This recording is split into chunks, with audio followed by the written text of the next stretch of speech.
stop. What must stop is wheat. What must stop is refined sugar.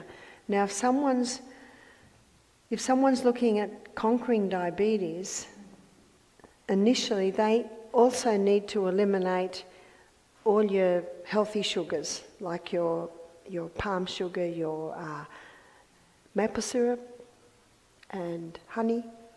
So they need to be stopped until the pancreas is starting to recover.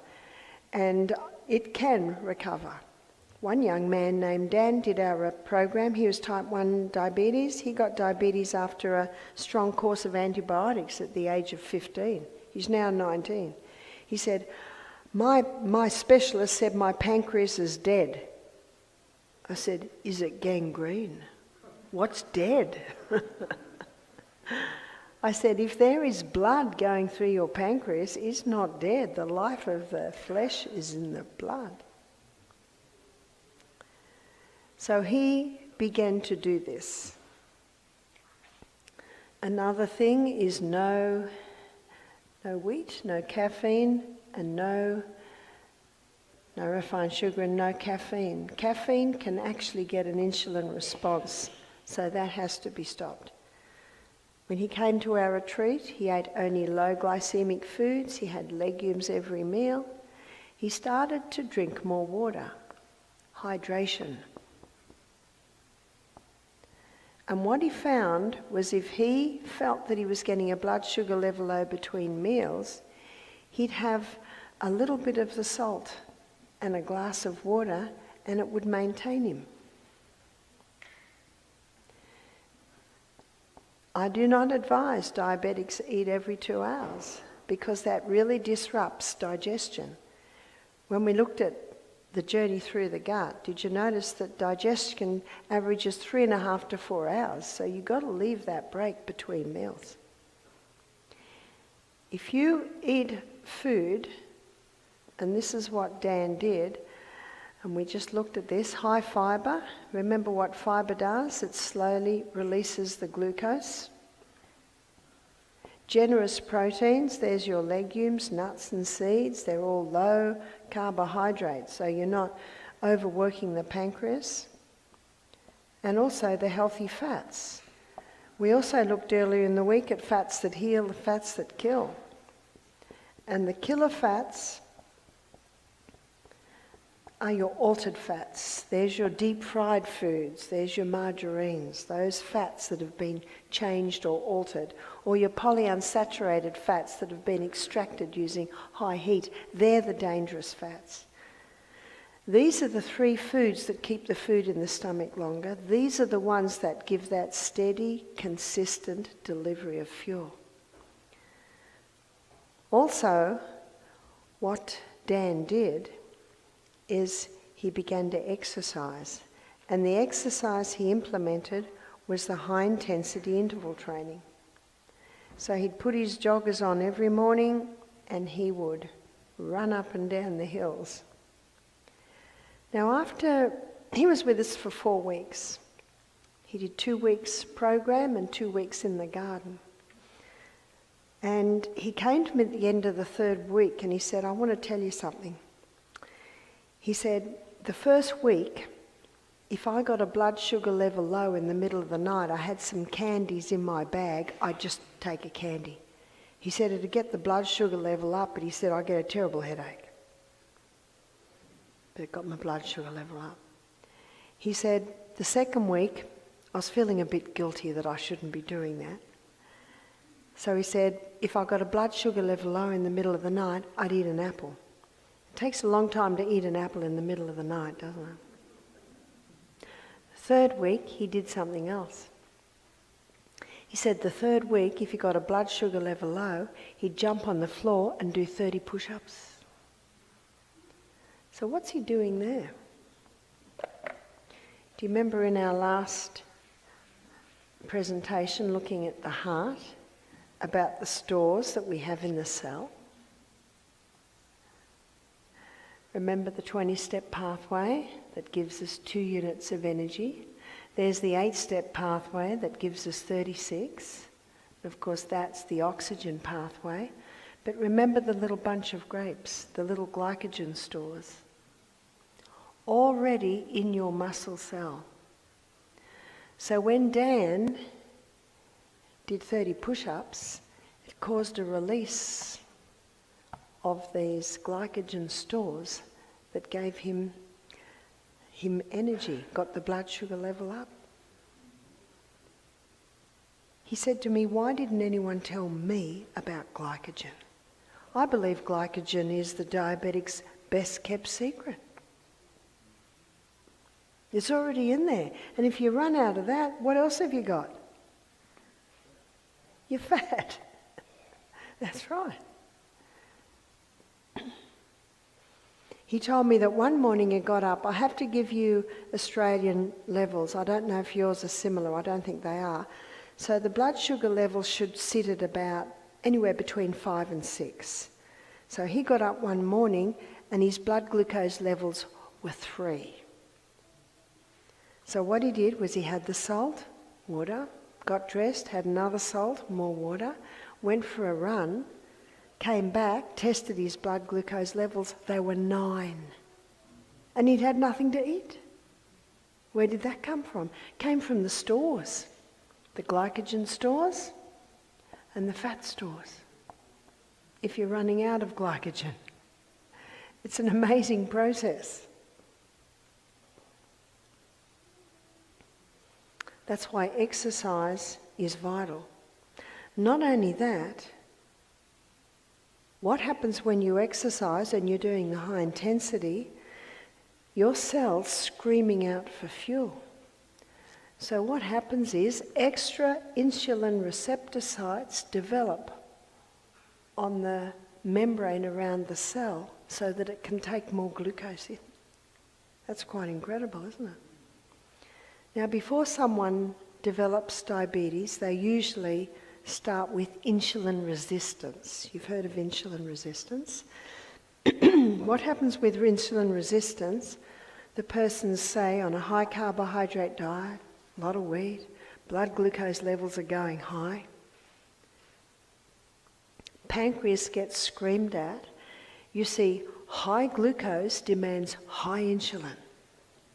So when blood glucose levels are high, the pancreas is getting screamed at, quick, insulin, more insulin.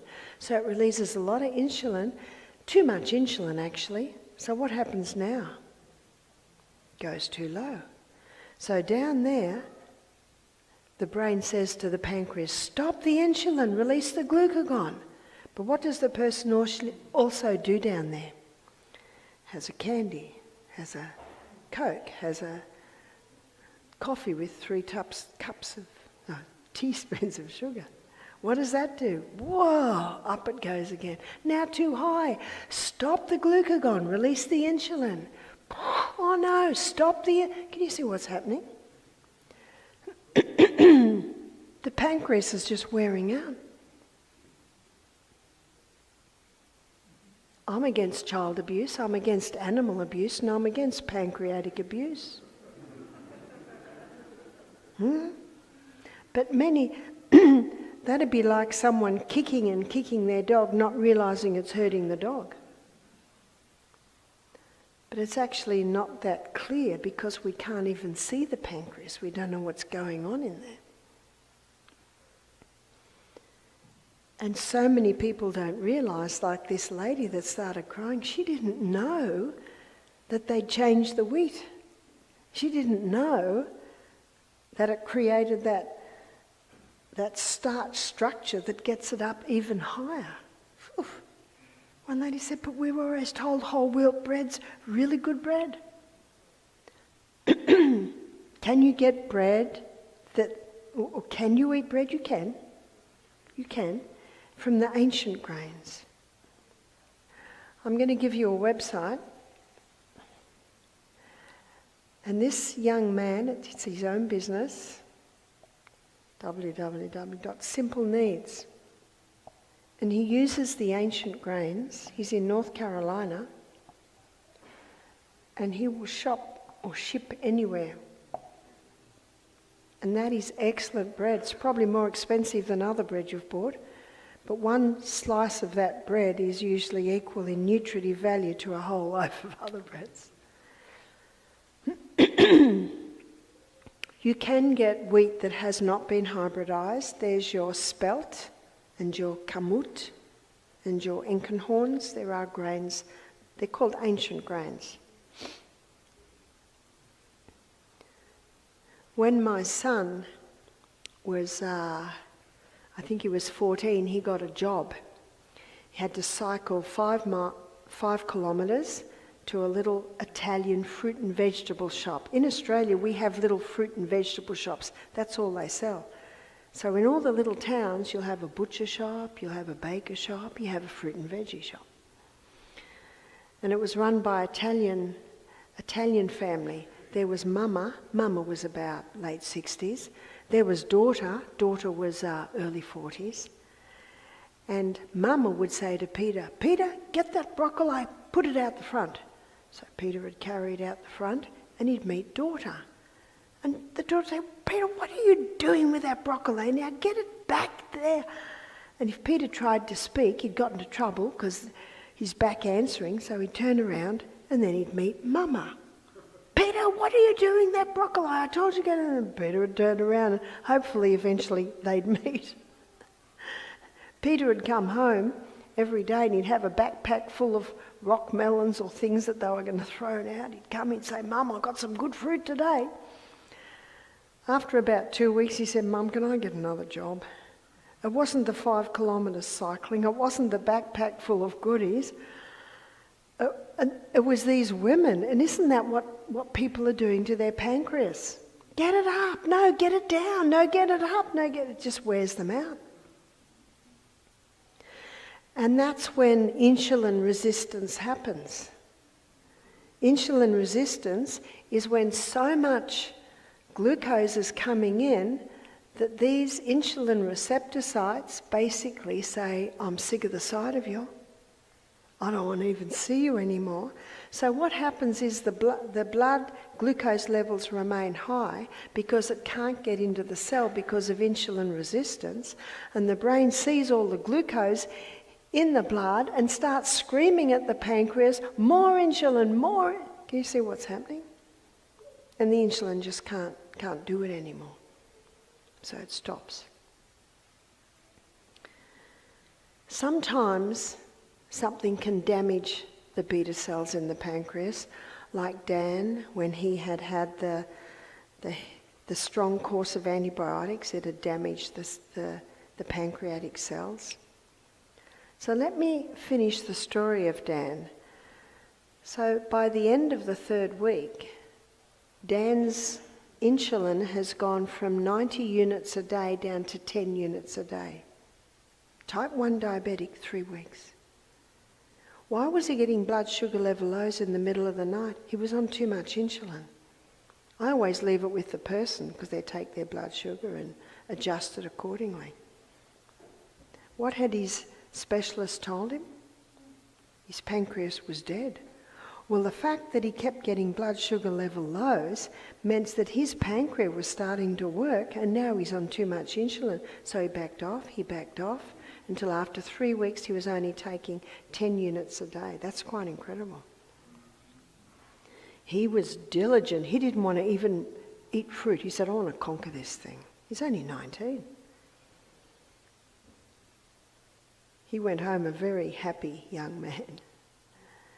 But I want to tell you about Bobby. Bobby's story is remarkable. He's also type 1 diabetic.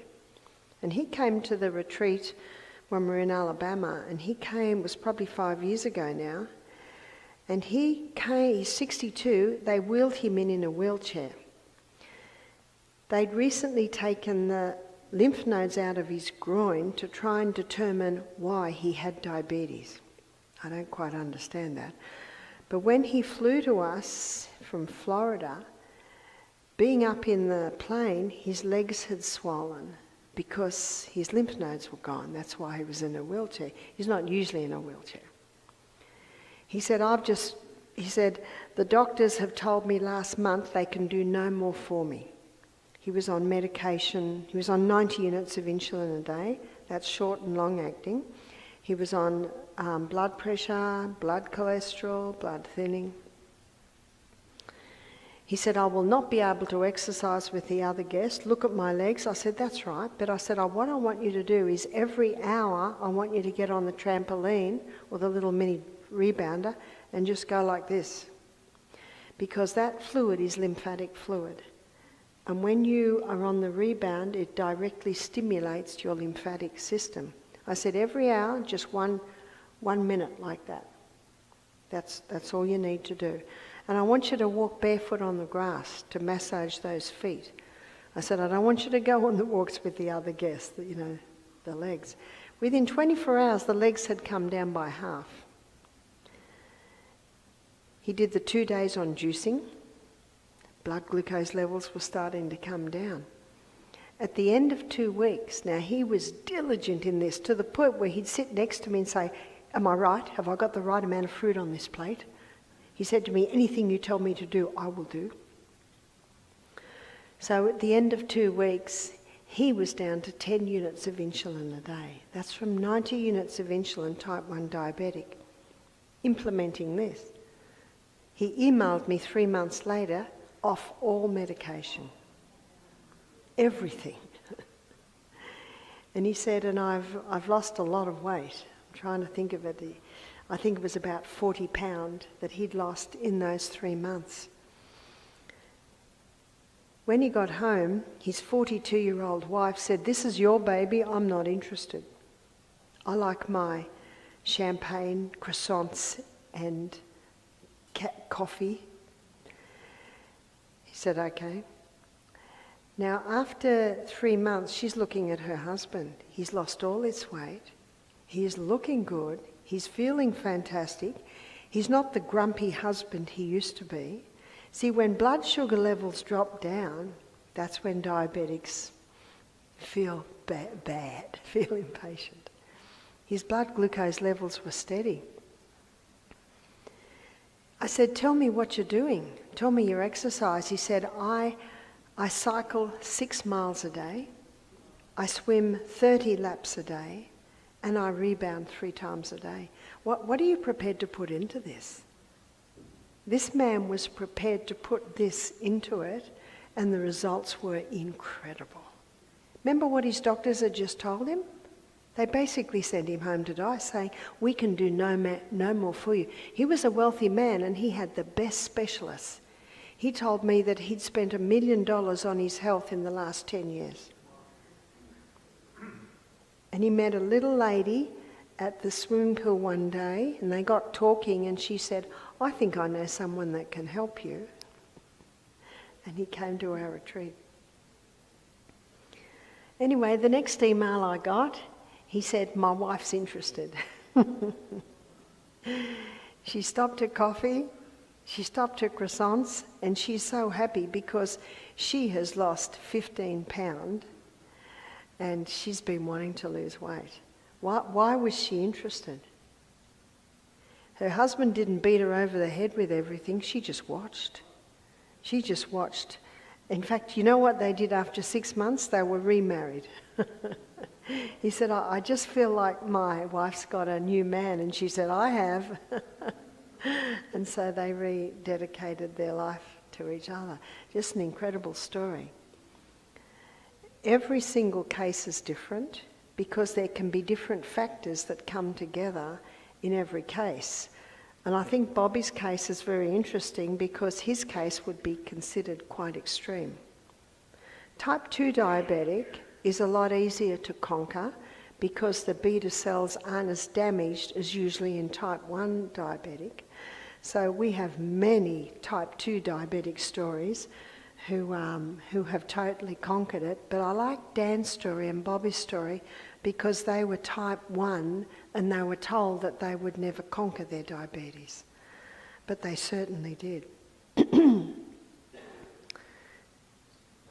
So as you can see, we're actually getting close to those 8 laws again, aren't we? And I believe that it's very important every day to thank God for your pancreas, to thank God that He's given us a body that has the ability to heal itself. And if you don't heal in 3 months, thank God. And if you don't heal in 8 months, thank God, because you're getting there. The Bible says in 1 Thessalonians 5:18, in everything give thanks, for this is the will of God in Christ Jesus concerning you. And then further down in that same chapter, and this is verse 21, it says, prove all things and hold fast to that which is good. Prove it. Try it for yourself. That's why I believe everybody should be their own doctor, because only you know how you feel, only you know what you've been through, and only you know how your body responds and reacts to what's happening. And that's why the best doctor will do this to you. Is that right? So don't be the doctor that won't listen. When your body speaks, listen. So our guests that have remarkable responses regarding diabetes, we feed them 2 meals a day. And what are most diabetics told to eat? Every 2 hours. Well, often the body doesn't know the difference between thirst and hunger. It's often thirst. And also, when you have that little bit of salt and that glass of water, and remember, at least 8 glasses a day. It's a lot harder to drink it in cold weather, so just sip it. I always have my bottle by me. I just sip, sip, sip. And it's amazing how much you can drink when you're sipping away. Are there any questions before we close? Yes?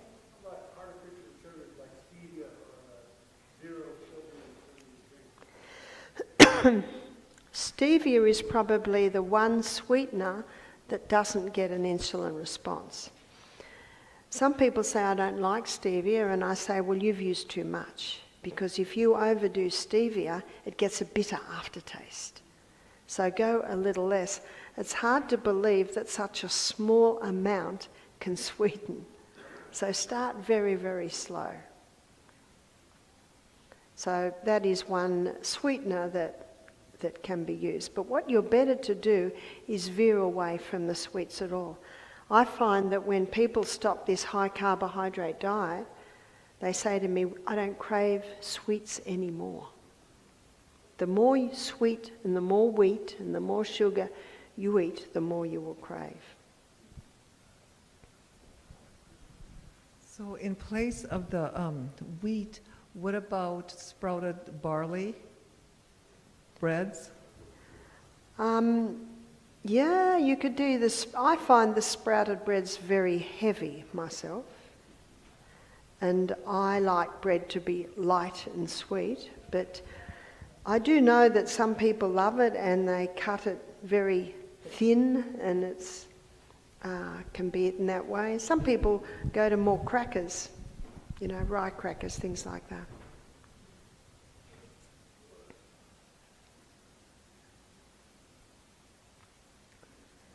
We've answered every question. That's great. Here's one. Yeah? Oh, we might take one up there, yeah? Is there a good homeopathic alternative for high blood pressure medicine? Is there a good alternative? I don't use homeopathy, but the hawthorn berry. We've seen many people get off their blood pressure medication by taking the hawthorn berry, and you can take 4,000 to 5,000 milligrams a day, and you can use the hawthorn berry even when a person's still on blood pressure meds. But as the blood pressure comes down, then because you've implemented all the lifestyle changes, then you can start reducing the blood pressure medication. Yes? Can you explain the salt water thing again? Somehow I didn't catch that. Okay.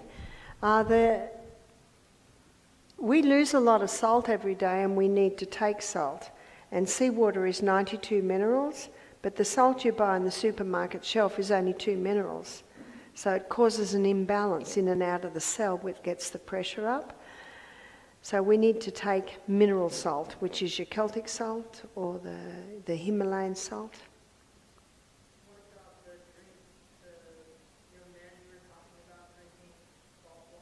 He actually didn't drink salt water. He took a little bit of the salt and then he drank the water.